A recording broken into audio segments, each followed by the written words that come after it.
నమస్తే అండి. నేను మీ దేవరకొండ ఉమా.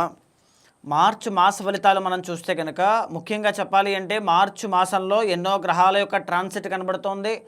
ఎన్నో గ్రహాలు వక్రగతి నుంచి రుజుమార్గంలోకి వెళ్ళబోతూ ఉన్నాయి. చంద్రగ్రహణం అనేటువంటిది ఏర్పడుతోంది. సంక్రమణ తిథులు చాలా ఉన్నాయి. సో మేజర్లీ ఉగాది కూడా రాబోతోంది. సో ఇలాంటి మార్చి మాసంలో ద్వాదశ రాశుల వాళ్ళకి ఎవరెవరికి ఎలా ఉండబోతోందో తెలుసుకోవాలి అని చెప్పి చాలామంది వేచి చూస్తూ ఉంటారు. సో మార్చి మాసంలో ద్వాదశ రాశుల వాళ్ళకి ఏ విధంగా ఉందో చూసే ముందు అసలు మార్చి మాసంలో ఏ ఏ గ్రహాలు ఎక్కడెక్కడ ఉన్నాయి, ఏ ఏ ట్రాన్సిట్లు అవుతున్నాయి, ఎక్కడెక్కడ ట్రాన్సిట్ అవుతున్నాయి, ప్రతిదీ కూడా డీటెయిల్డ్గా క్రిస్ప్గా చూద్దామండి. సో మేజర్లీ చెప్పాలి అంటే గురువు అనేటువంటి ఆయన గురుగ్రహము వక్రగతిలో మిథున రాశిలో 11వ తారీఖు వరకు ఉంటారు. ఆ వక్రగతిని 11వ తారీఖున త్యజించి రుజుమార్గంలోకి 11వ తారీఖున వెళతారు. తర్వాత మార్చి 2వ తారీఖున శుక్రగ్రహ సంచారము మీనరాశిలోకి ప్రవేశిస్తుంది. కుంభంలోంచి 26వ తారీఖు వరకు అక్కడుండి 26వ తారీఖు తర్వాత మేషరాశిలోకి ప్రవేశిస్తుంది. మార్చి 15వ తారీఖున రవిగ్రహ సంచారము కుంభరాశిలోంచి మీనరాశిలోకి శనితో పాటు కలయికతో అక్కడికి వెళ్ళబోతోంది.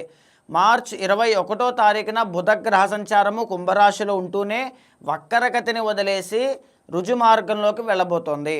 అయితే ఇది మాత్రమే గ్రహాల యొక్క ట్రాన్సిట్ అండి. ఏ చేంజెస్ జరిగినా ఇవే జరుగుతున్నాయి తప్ప పెద్దగా ఏమీ లేదు. బాగా గుర్తుపెట్టుకోండి.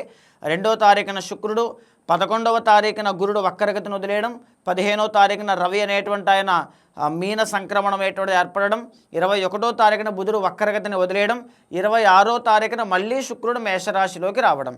సో ఈ యొక్క గ్రహ ఫలితములు అనేటువంటివి మిగతావి ఎక్కడున్నాయి అంటే సింహరాశిలో కేతు ఉన్నారు, కుంభరాశిలో కుజగ్రహ సంచారం జరుగుతోంది ఏప్రిల్ 2వ తారీఖు దాకా. కుంభరాశిలోనే బుధగ్రహ సంచారం కూడా జరుగుతోంది. కుంభరాశిలో రాహుగ్రహ సంచారం జరుగుతోంది. మీనరాశిలో శనైశ్వర సంచారం అనేటువంటిది జరుగుతోంది. ఈ గ్రహాల యొక్క సంచారము ఆధారితంగా ద్వాదశ రాశుల వాళ్ళకి ఏ విధంగా ఉంటుందో మనం చూద్దామండి.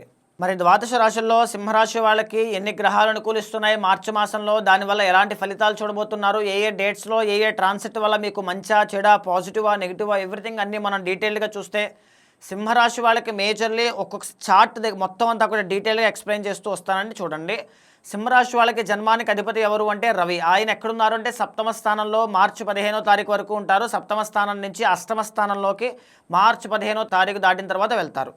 ఇక్కడ ఏంటి అంటే కాన్ఫిడెన్స్ అనేటువంటిది ఈ మాసంలో లేకపోవడం, అనారోగ్యం అనేటువంటిది ఇబ్బంది పెట్టడం, పని ఒత్తిడి విపరీతంగా పెరగడం, తద్వారా భోజనం సరిగ్గా చేయకపోవడం, రిలాక్సేషన్ లేకపోవడం, విపరీతమైన స్ట్రెస్ కానీ నిద్ర లేకపోవడం కానీ ఎక్కువగా కనబడుతుంది.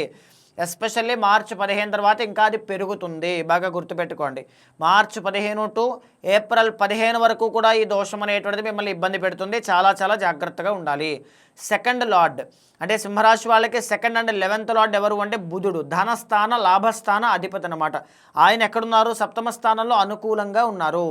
ఈ మాసంలో ఎంత లేదన్నా డబ్బులు మాత్రం వచ్చేవి ఆగవు, ఖచ్చితంగా వస్తాయి. ఎలా వస్తాయి? బిజినెస్ చేసేటువంటి వాళ్ళకైతే బిజినెస్లో బాగా కలిసి వస్తుంది, లాభాలు అనేటువంటివి చూస్తారు, పలు విధాలుగా డబ్బు సంపాదించేటువంటి యోగము, మల్టిపుల్ సోర్స్ ఇన్కమ్ కానీ మల్టిపుల్ కెరీర్స్లో ఉండేటువంటి వాళ్ళకైతే లాభదాయకంగా ఉంటుంది అని చెప్పొచ్చు.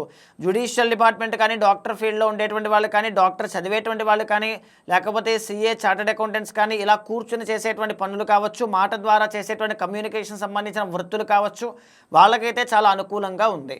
3rd and 10th లార్డ్ అయినటువంటి శుక్ర బలాన్ని మనం గమనిస్తే 8వ స్థానంలో ఆయన చాలా బాగున్నారు. అష్టమం అంటే మీనం, ఎగ్జాల్టేషన్. ఈ మాసంలో మీ కెరీర్ ఎక్కడికో వెళ్ళబోతుందండి. ఏదో ఒక పెద్ద మంచి పాజిటివిటీ అయితే మీరు చూడబోతున్నారు. మీరు ఇచ్చిన ఒక ఐడియానో ఒక తెలివితేటలతో తీసుకునే నిర్ణయమో మీ జీవితాన్ని మార్చబోతోంది అని చెప్పొచ్చు. చాలా బాగుంటుంది కెరీర్లో అయితే. ఎస్పెషల్లీ మెరిటల్ లైఫ్లో డిస్టర్బెన్సెస్ ఉన్నాయి, ఇబ్బందులు ఉన్నాయి అనుకున్న వాళ్ళకి కూడా కొంతవరకు బాగుంటుంది. కానీ శుక్రుడు 3rd and 10th లార్డ్ కాబట్టి మీ కెరీర్ని ఎక్కడికో తీసుకువెళ్ళడానికి, కెరీర్కి సంబంధించినటువంటి మార్పులు చేర్పులు, కెరీర్లో ఒక నూతన ప్రయత్నము, నూతన అవకాశాలు ఇలాంటివన్నీ కూడా చాలా బాగుంటాయి. ఎస్పెషల్లీ 2వ తారీఖు దగ్గర నుంచి 26వ తారీఖు దాకా అయితే చాలా బాగుంటాయి. అయితే మేజర్లీ మనం చూస్తే 4th and 9th లార్డ్ అనేటువంటి కుజగ్రహ సంచారము ఎక్కడున్నారు అంటే 7వ స్థానంలో ఉన్నారు. 4th and 9th లార్డ్ అండి. ఇల్లు కట్టుకోవాలి, మా స్థలము అమ్ముడవ్వాలి, లేకపోతే కోర్టు సమస్యలు ఉన్నాయి, పూర్వీకుల దగ్గర నుంచి వచ్చే ఆస్తి ఆగిపోయింది, గొడవలు, క్లాషెస్, తగాదాలు, సెటిల్మెంట్లు ఇలాంటివి ఉన్నాయి, రుణ బాధలు, అప్పులు విపరీతంగా ఉన్నాయి, అప్పులు తీర్చాలి, ఇలాంటివి ఏవైనా ఉంటే కనుక అవన్నీ కూడా చాలా జాగ్రత్తగా మీరు మెయింటైన్ చేసుకోవాలి. ఇప్పుడైతే పెద్దగా గ్రోత్ అయితే లేదు. అప్పులు తీర్చడం కానీ, కోర్టు సమస్యల్లో విజయం సాధించడం, స్థలాలు కొనడం, పొలాలు రావడం ఇలా అనమాట. దీని విషయంలో అయితే గ్రోత్ లేదు, కుజగ్రహ సంచారం అనుకూలంగా లేదు. ఆయన సప్తమ స్థానంలో ఉన్నారు, మళ్ళీ ఏకాదశంలోకి వెళ్ళాలి, చాలా టైం ఉంది, ఇప్పుడైతే పెద్దగా అనుకూలంగా లేదు. కాబట్టి స్ట్రాంగ్గా ఉండండి. మంగళవారం నాడు కందులు దానంగా ఇవ్వడమో, సుబ్రహ్మణ్య ఆరాధన చేయడమో చేయండి, దానివల్ల గ్రోత్ అయితే చూస్తారు. అయితే ప్రధానంగా చెప్పాలంటే 5th and 8th లార్డ్ అయినటువంటి గురువు కూడా మీకు అత్యంత యోగదాయకమైనటువంటి పీరియడ్ ఆఫ్ టైంలోకి వెళ్ళబోతున్నారు అనేది చాలా గొప్ప విషయం. ఎందుకు అంటే మార్చి 11వ తారీఖున గురువు అనేటువంటి ఆయన వక్రగతిని త్యజించి రుజుమార్గంలోకి వెళ్తున్నారు. మీకు ఇంకా గురుబలం పెరుగుతుంది. దీనివల్ల మీ పిల్లలు, మీ సంతానము, మీకు ఉండేటువంటి పిల్లలు ఉంటారు కదా, వాళ్ళు విద్యలో బాగా రాణించడమో, వాళ్ళకు ఉద్యోగం రావడమో, వాళ్ళ కెరీర్లో బాగుండడమో, వాళ్ళ మంచి ఆరోగ్యంతో ఉండడమో, వాళ్ళ కోసం మీకు ఏదైనా శుభవార్త వినడమో, ఇలాంటివి ఖచ్చితంగా జరుగుతాయి. అష్టమాధిపతి, దీనివల్ల అనూహ్యంగా, అసలు అనుకోకుండా అన్ఎక్స్పెక్టెడ్ మనీ అయితే ఈ మాసంలో ఎండ్లో మీరు చూస్తారు. కానీ మీరు చూడండి, బాగా గమనించండి, ఒక పక్క గురుబలం అనేటువంటిది పెరుగుతోంది, గురుబలం బాగుంది అనుకుని చెప్పుకుంటూ ఉన్నాం. అష్టమ రవి కూడా వస్తూ ఉన్నారు. ఏదో ఒక పాజిటివిటీ, ఏదో ఒక మళ్ళీ నెగిటివిటీ, రెండూ కూడా సిమిలర్గానే ఉన్నాయండి.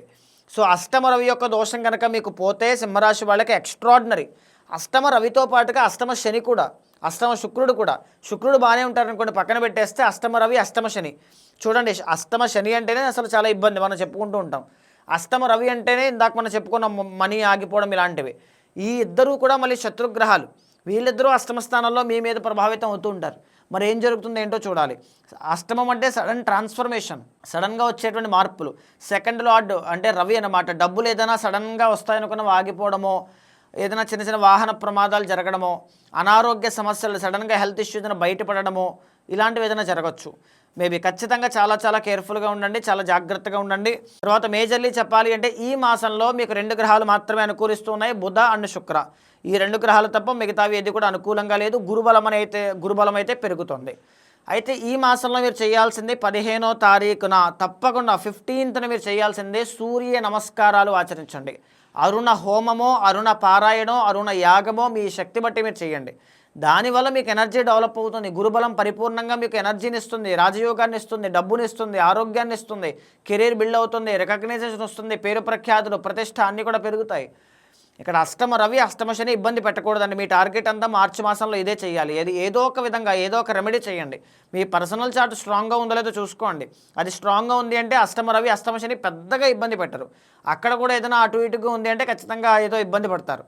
కాబట్టి ఆ 2 దోషాలకి రెమెడీ మాత్రం చేయండి, అద్భుతమైనటువంటి శుభ విజయాలు చూస్తారు. ఈ మాసంలో మీకు బాగా కలిసి వచ్చేది గ్రీన్ కలర్, నెంబర్ 5 బుధవారం చాలా బాగా కలిసి వస్తుంది.